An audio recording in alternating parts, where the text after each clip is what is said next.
All right, these are going to be our linear transformations notes. All right, so one thing to notice is that I have rewritten, okay, the equations on my sheet of paper. All right, I would advise you to go ahead and rewrite them as well. Okay, we haven't really talked enough about function notation yet. And I want to just go ahead and compare this with our parent function. I'll talk about that here in just a minute. So don't worry about all this function notation that's given. We're just going to rewrite those equations. All right, on the back, that's how we're rewriting those. So I have y equals 2x and y equals 1/2 x for number 5 and 6. All right. So let's go ahead and look at these. So it says graph each function given, name the slope and the y-intercept, compare the graph with the graph of the parent function, which is y equals x, okay, describing the transformations, okay? So this is going to be our linear parent function. So go ahead and write that for me. Linear parent function. So what that means is that this is going to be the most basic or normal linear function that we're going to have. It is the starting point, all right? One way I kind of like to explain it is, you know, if it's the parent, all right, your parent's going to be this perfect thing, but you as a kid, all right, you don't look the exact same as your parents. You're a little bit different. So all of these other graphs, okay, these other examples are going to be the children, is what I'm going to call it, of this parent function, okay? So they're all going to look different than this, but it's all based off of this, okay? This is our most normal function that we have for a linear function, all right? So I have y equals x. So I'm going to go ahead and label what I have. So my slope, which I know is m, okay, that is going to be what is in front of my x. So in front of that x there, I have that invisible 1. So my slope is going to be 1. And then I remember from there, I can always divide by 1 without that changing anything, okay? So I end up getting 1 over 1. Then for my y-intercept, okay, I don't have anything here. But I remember that I can always add 0 to something, and it does not change it. So I can just write plus 0, and it does not change my equation there. All right, so for my y-intercept, which is b, that is just going to equal 0. Okay, so I now have my slope, and I now have my y-intercept. Now that I have these labeled, I can go ahead and graph my function, because that's what it's asking us to do.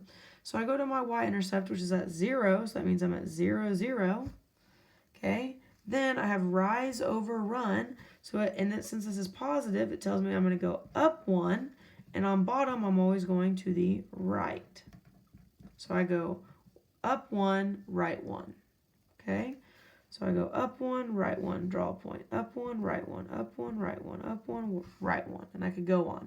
Then to go the opposite way to the left, instead of going up 1, down, or sorry, up 1, right 1, I'm going to go down 1, left, down 1, left 1, down 1, left 1, down 1, left 1. Okay, and you can see I have a straight line there, which means I have my linear function.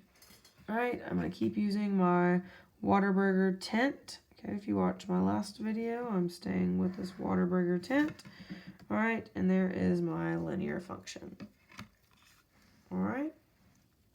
So I have a perfect straight line. It's going through the origin. That is our parent function. All right, up 1 over 1 with my y-intercept is 0.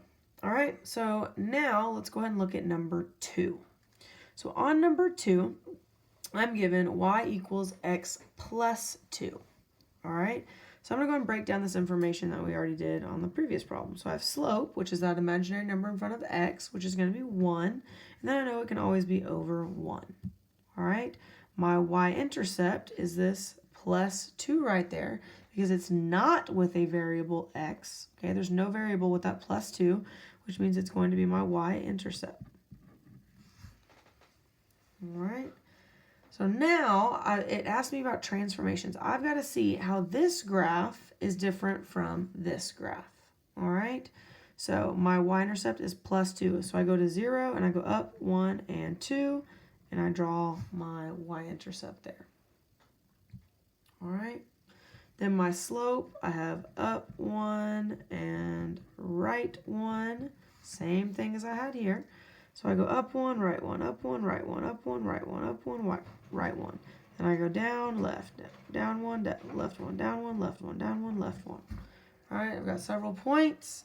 I can now just go ahead and draw my line.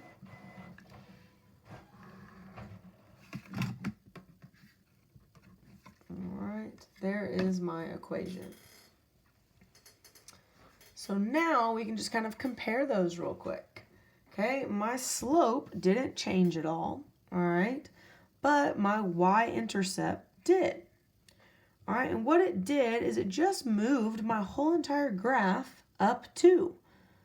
Okay, instead of this point being 0, 0, over here it's now 0, 2.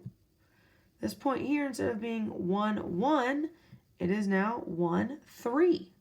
Okay, all of my y values increased by 2. All right, so we are going to call that a vertical shift because I shifted along my my y-axis there. So this is a vertical shift. Okay, and that vertical shift went up 2. Okay, I went up 2.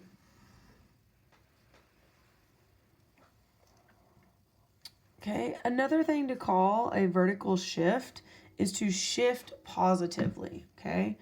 I shifted positively, all right? So up can also mean positive shift. So that's just kind of a little side note. So up can also just mean positive shift, all right? I went up, which means I headed towards that positive there, all right? And I just want to really quickly just kind of go ahead and show you how to do this in the calculator. All right, just in case you weren't given a graph.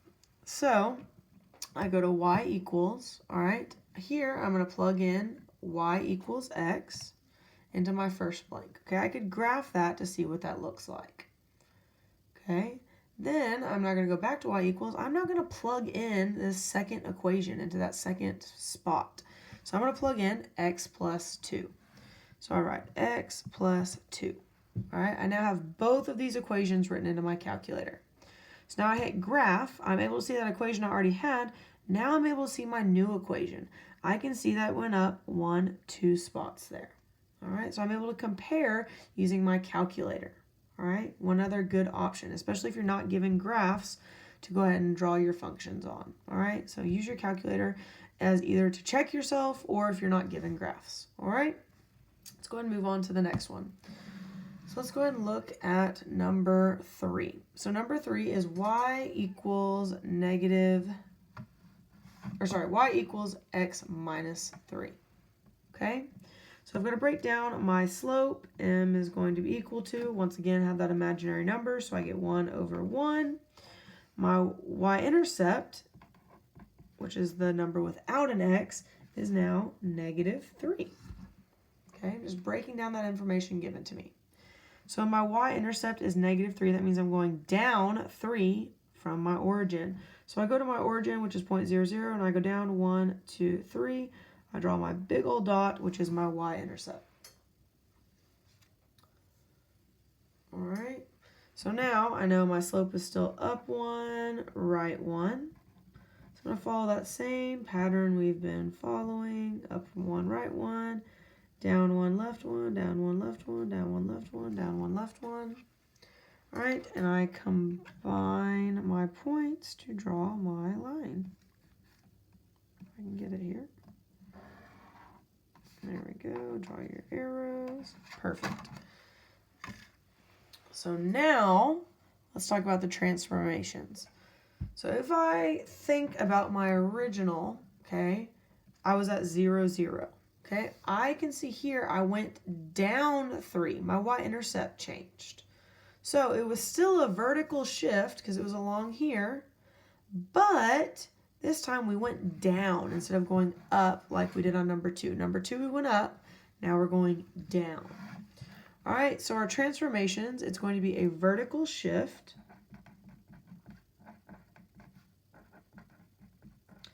And we went down 3. Okay, vertical shift down 3. Okay, just like up also meant positive shift, down can also mean negative shift.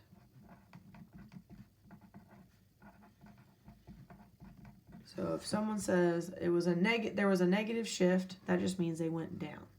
Okay, if someone says there was a positive shift, that means they went up. Okay, so just some extra words there that people could replace and kind of switch up. All right, so now let's go ahead and write a little rule for ourselves on these vertical shifts, okay? So a vertical shift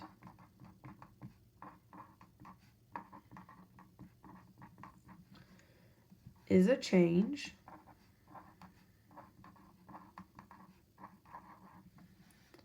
in the y-intercept.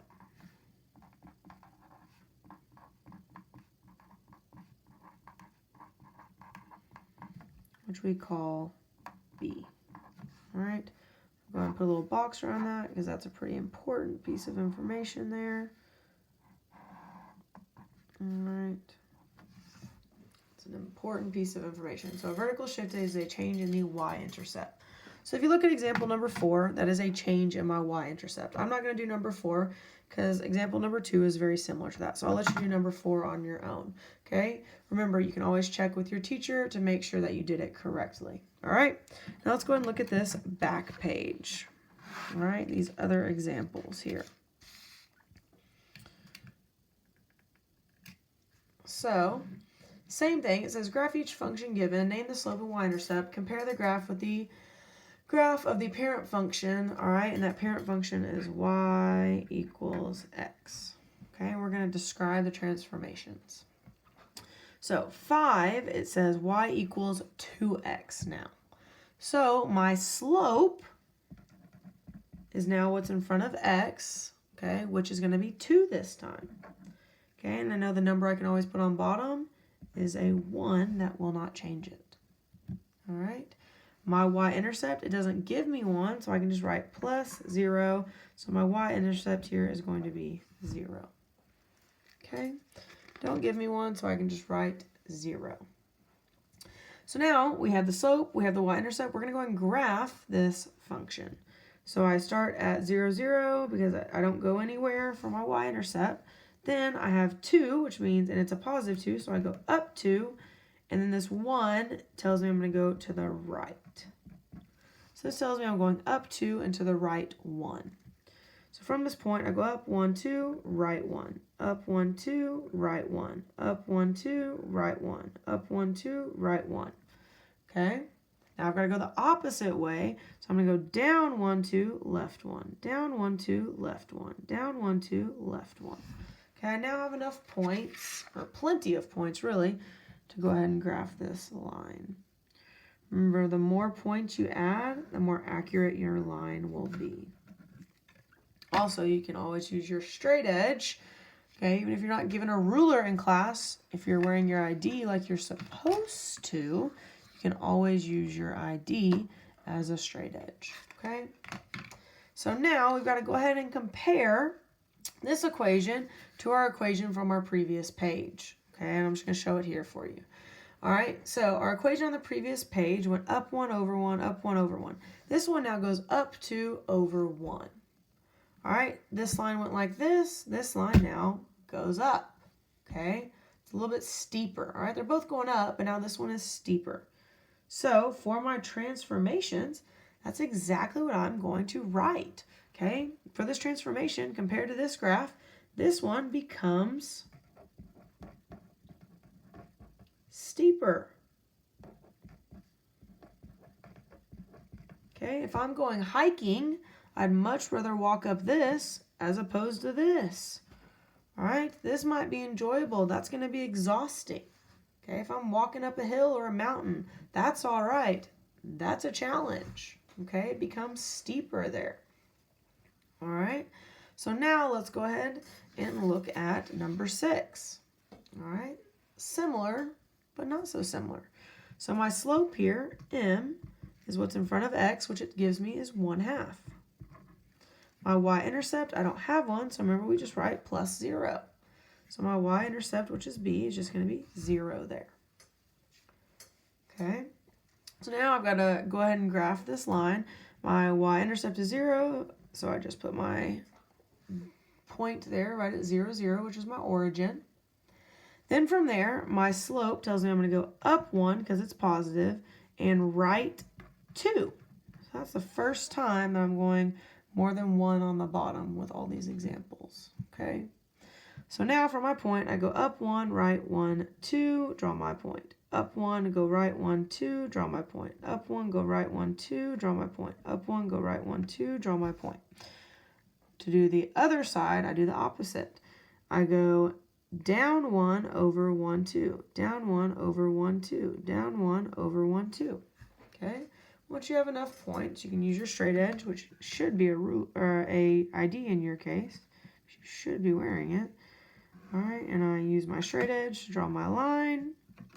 Okay, remember to use something to draw your line. Don't just freehand it. Use some type of straight edge to draw your line. All right, so now I have my line here. Okay, I'm going to scoot this over a little bit because we've got to compare number 6 with our number 1 from the previous page. Okay, so my parent function here, it went up 1 over 1, up 1 over 1.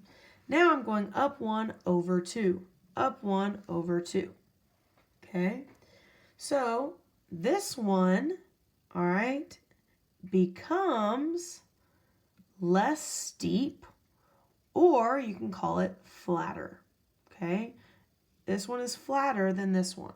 This one is less steep than this one. Okay, so that's what we're going to go ahead and write there. So on number 6, my transformations, it becomes less steep, and I'm going to write slash flatter. Okay, once again, we're talking about going on a hike. All right, this one's going to be a challenge. This one now tells me I might be able to bring my 80-year-old grandmother, and we'll probably make it through this hike. All right, there's not too big of a hill there. She'll probably be able to handle it. This, grandma's asking for a break within the first 2 minutes. It's not happening. Okay, so less steep, steeper. Flatter, steeper. Okay, whichever way you want to call it. All right. So now let's go ahead and talk about or give a little rule for the two of these. Okay. So in order for something to become steeper or flatter, okay, we're going to go and write this over here. So steeper or flatter, or you can call it less steep, either way. Steeper or flatter is a change in the, okay, the last one was my y-intercept, but we can say it stayed the same. Here, my slope changed.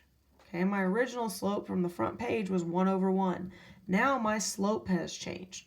So when it becomes steeper or flatter, it is a change in the slope. Okay, which we know is m. All right, important information. I'm going to go and put my box around it. This is something we really got to remember. Study for our test, all that good stuff. All right, so steeper or flatter is a change in the slope. All right, we have one more example to do, and we will be done with this sheet of paper because you guys will do number 8 on your own. All right, so let's go ahead and look at number 7 all together. Okay, so number 7, I have y equals negative x. All right, y equals negative x. So my slope, I've got m equals, now in front of that x, I have a negative, that imaginary number is 1. So I now have negative 1 over 1. Okay, and I say imaginary number, but I just mean the number that's not there. Okay, that we know is really there, even though we don't write it. Okay, it's our Casper number he's hiding from us if you've seen the movie Casper. Hopefully you've seen that movie.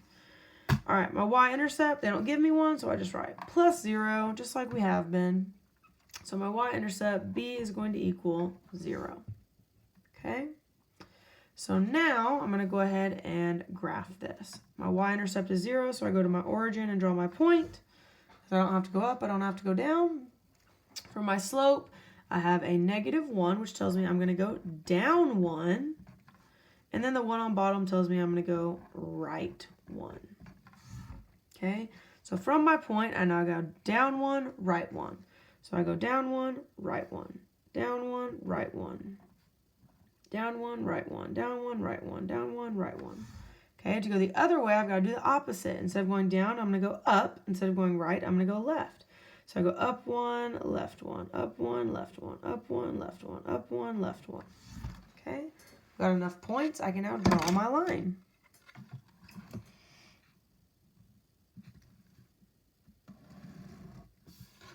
Remember, make sure you are using a straight edge. All right, so now I have my line for y equals negative x. So I'm going to bring the sheet of paper back over here from example 1. Okay, the first example we did, which is our linear parent function. So if I look, this one is puff, puff, positive. Whereas this one, it's still 1 by 1 for my slope, but now it is nice negative if we're thinking of slope, dude. Okay, so instead of puff, puff, positive like we normally have for our parent function, we now have nice negative there, okay? Otherwise, my slope is still 1 over 1, but this was a positive slope. This is now a negative slope, all right? So that's our difference between those two. So now let's go and write what our transformations are. So our transformation is going to be a reflection over the x-axis. Reflection over the x-axis. All right. So what does that mean if I reflected it? So right now I have it there. If I was to fold my sheet of paper and then it's stuck like that, okay, stuck that way, this would be going down, this would be going up there. So if I reflected it, I took this piece and I folded it over that other way. If I took this piece and I folded it over the other way. Okay, a reflection over the x-axis. There, all right. So our little rule we're going to write for this, okay, you can either call it a reflection over the x-axis or some people call it flipping it over the x-axis. Either language is fine. So a reflection is the same thing as flipping it. Okay, so reflection is the same thing as flipping. Just like up was the same thing as a positive shift, and down was the same thing as a negative shift. So reflection is the same thing as flipping. So now let's go ahead and write our rule for that. So flipping slash reflecting over the x-axis is a change from a positive to a negative slope. Okay, so it was all about our slope. Our slope in the original problem was positive, and this one became negative. Okay, so that's a reflection or a flip over the x-axis. And that is a change from a positive to a negative slope. So we'll go ahead and put our box around that, and that'll be our last super important note for this worksheet. Okay, on number 8, okay, if you look, you have 2 different things going on. So for our transformations, you will not only have 1 transformation, but you will actually have 2. Okay, so please be careful on number 8, you will have 2 transformations. If I go back to number 4 real quick, okay, 4 was just one thing that changed. So on number 4, you should have 1 transformation. Okay, so go ahead and work on number 4. And I also need you to work on number 8. Okay, on number 8, you have 2 transformations. So when you're done with these last 2, 4 and 8, go ahead and check with one of the adults or the teachers in the room to make sure you did them correctly. All right.